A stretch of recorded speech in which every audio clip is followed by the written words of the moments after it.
Bismillahirrahmanirrahim. Assalamualaikum warahmatullahi wabarakatuh. Bagaimana kabarnya anak-anak? Semoga semua dalam keadaan sehat walafiat. Sebelum kita mulai pembelajaran hari ini, alangkah baiknya kita berdoa bersama-sama. Bismillahirrahmanirrahim. Raditu billahi rabbah wa bil islami dina wa bil muhammadin nabiyya wa rasulah. Rabbi zidni ilma warzuqni fahma, amin. Selanjutnya ibu akan mengabsen nama-nama kalian.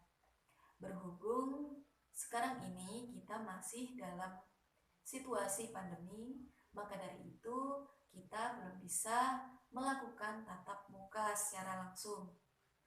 Nah, untuk itu ibu akan mengabsen kalian melalui komentar di bawah video ini dengan cara menjawab kuis dari pertanyaan yang ibu berikan di akhir pembelajaran. Jangan lupa sertakan nama serta nomor absen sebagai bukti bahwa kalian telah mengikuti pembelajaran pada hari ini. Baik anak-anak, pada hari ini kita akan membahas tentang hormat dan patuh kepada orang tua dan guru. Nah, di sini kita akan menganalisis Quran Surat Al-Isra ayat 24 dan menganalisis hadis Nabi tentang hormat dan patuh kepada orang tua dan guru.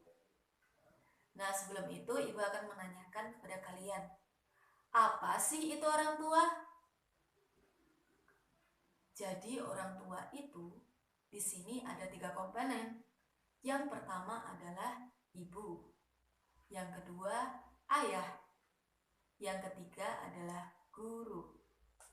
Nah, ibu dan ayah ini adalah orang tua kita di rumah, yang mana mereka yang mendidik kita dari lahir hingga dewasa. Sedangkan guru adalah orang tua di luar, yang mana beliau selalu memberikan ilmu pengetahuan bagi kita. Nah, 3 komponen ini sangat penting dalam kehidupan kita. Maka dari itu, kita harus menghormati orang tua karena jasa-jasanya yang sangat besar. Jadi anak-anak, di dalam kisah nyata yang sering kita temui, terdapat seorang anak yang mengalami kesuksesan karena ia telah berbakti dan hormat kepada orang tuanya. Begitu juga sebaliknya, kita juga sering temui anak yang mengalami kegagalan karena ia tidak hormat dan tidak patuh kepada orang tua. Nah, doa orang tua ini sangat penting karena ridho Allah pada ridho orang tua. Baik anak-anak, sekarang kita buka Al-Quran bersama-sama. Mari kita buka Quran Surat Al-Isra ayat 23 sampai 24. وقضى ربك ألا تعبدوا إلا إياه وبالوالدين إحسانا إما يبلغن عندك الكبر أحدهما أو كلاهما فلا تقل لهما أف ولا تنهرهما وقل لهما قولا كريما واخفض لهما جناح الذل من الرحمة وقل رب ارحمهما كما ربياني صغيرا. Mari anak-anak kita baca terjemahan dari ayat tersebut. Dan Tuhanmu telah memerintahkan agar kamu jangan menyembah selain Dia, yaitu Allah. Dan hendaklah berbuat baik kepada ibu dan bapak. Jika salah seorang di antara keduanya atau kedua-duanya sampai berusia lanjut dalam pemeliharaanmu, maka sekali-kali janganlah engkau mengatakan kepada keduanya perkataan "ah", dan janganlah engkau membentak keduanya, dan ucapkanlah kepada keduanya perkataan yang baik. Ini adalah terjemahan dari Al-Isra ayat 23. Sedangkan Al-Isra ayat 24 artinya, dan rendahkanlah dirimu terhadap keduanya dengan penuh kasih sayang dan ucapkanlah, wahai Tuhanku, sayangilah keduanya sebagaimana mereka berdua telah mendidik aku pada waktu kecil. Begitulah terjemahan dari kedua ayat Al-Isra ayat 23 dan Al-Isra ayat 24. Mari kita analisis Quran surat Al-Isra ayat 23 sampai 24 bersama. Nah, menurut Ibnu Katsir menjelaskan bahwa Allah memerintahkan kepada para hambanya untuk menyembah selain pada Allah. Jadi kita dituntut untuk menyembah pada Allah semata. Allah juga memerintahkan kita untuk berbuat baik kepada ayah dan ibu kita, dan melarang kita untuk mengeluarkan kata-kata buruk, sehingga kata-kata menjadi salah satu kata buruk yang paling ringan yang tercantum di dalam ayat tersebut. Nah, selain itu kita juga dilarang untuk melakukan perbuatan yang buruk kepada kedua orang tua kita. Setelah mengeluarkan perkataan yang jelek dan melakukan perbuatan yang buruk, maka Allah memerintahkan kita untuk berbuat yang baik, bertutur kata yang baik, dan berperilaku yang sopan kepada kedua orang tua kita dengan penuh kasih sayang dan pastinya dengan penuh kemuliaan. Baik anak-anak, sekarang kita akan mengambil nilai-nilai dari Quran surat Al-Isra ayat 23 sampai 24. Jadi di dalam ayat tersebut mengandung konsep pendidikan berkarakter. Nah, apa itu pendidikan berkarakter? Jadi, pendidikan berkarakter adalah pendidikan yang utuh dan paripurna. Nah, sistem ini merupakan sistem pendidikan yang berkelanjutan hingga kita dewasa nanti. Nah, nilai yang pertama yang kita bisa ambil yaitu melaksanakan perintah Allah dengan menyembah Allah semata. Kemudian yang kedua adalah mengharuskan kita untuk melaksanakan perintahnya, yaitu dengan cara berbakti kepada kedua orang tua. Nah, berbakti di sini ada macam-macamnya, yaitu dengan mengatakan perkataan yang baik, melakukan perbuatan yang baik, dan menghormati serta memuliakannya. Selain itu, sebagai anak, haruslah kita memenuhi kebutuhan orang tua kita, sesuai dengan kemampuan kita pastinya. Sebelum kita memahami secara lebih mendalam tentang kandungan hadis Nabi Shallallahu Alaihi Wasallam, mari kita baca bersama dengan baik dan benar dari hadis riwayat Imam Muslim.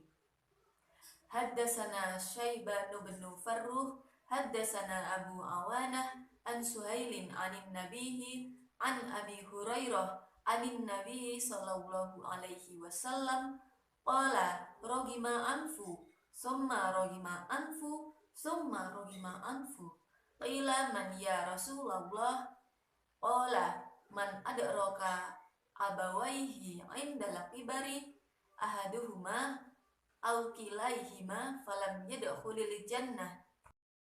Arti dari hadis tersebut adalah kami diceritakan oleh Syaiban bin Farruh dari Abu Awanah dari Suhail dari ayahnya dari Abu Hurairah dari Nabi Muhammad Sallallahu Alaihi Wasallam.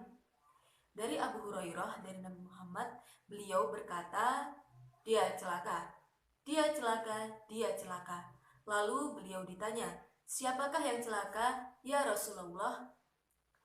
Jawab Nabi, barang siapa yang mendapati kedua orang tuanya dalam usia lanjut atau salah satu dari keduanya, namun ia tidak berbakti kepadanya dengan sebaik-baiknya, maka ia tidak akan masuk surga.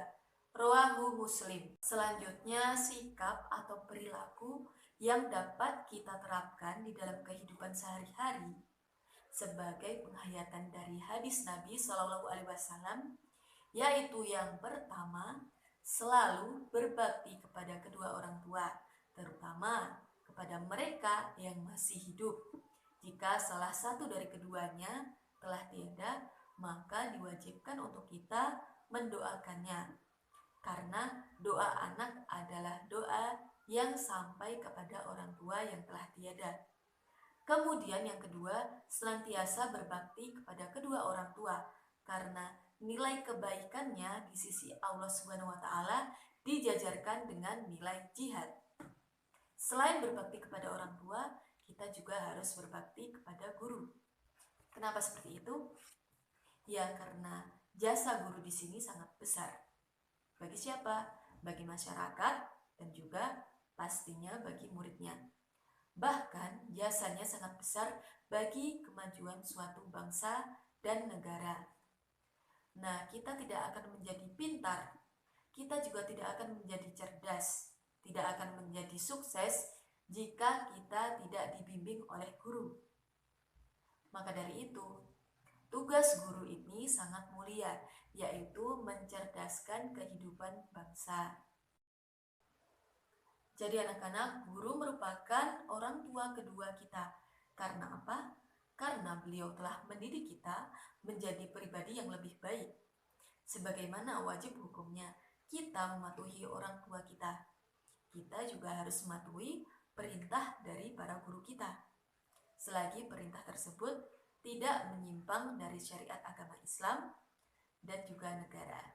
Baik anak-anak, kesimpulan materi hari ini adalah kita sebagai umat muslim diwajibkan untuk selalu berbakti, menghormati, dan menyayangi orang tua kita beserta guru kita sebagaimana yang diperintahkan Allah Subhanahu wa taala. Karena ridho Rabbi fi ridho walidi, ridho Allah pada ridhonya orang tua. Ibu akan berikan kuis sesuai dengan apa yang telah Ibu janjikan tadi. Nah, di sini kalian diharapkan menulis jawaban dari kuis yang telah Ibu sampaikan di komentar di bawah ini dengan menyertakan nama dan nomor absen. Kuisnya adalah, apa pendapat kalian ketika kalian melihat pemuda milenial yang tidak berbakti pada orang tua? Mungkin itu kuis dari Ibu. Untuk tugas individunya adalah diharapkan untuk masing-masing dari kalian membuat video tentang berbakti kepada orang tua beserta hadis tentang berbakti kepada orang tua dan guru. Kemudian diharapkan kalian bisa mengupload video tersebut di Instagram kalian masing-masing dengan durasi maksimal 3 menit. Mungkin cukup sekian anak-anak. Mari kita akhiri dengan membaca hamdalah bersama-sama. Alhamdulillahirabbil alamin. Syukron, sekian dari saya. Semoga bermanfaat. Jangan lupa rajin belajar, tetap semangat, dan jangan lupa patuhi protokol kesehatan. Wassalamualaikum warahmatullahi wabarakatuh.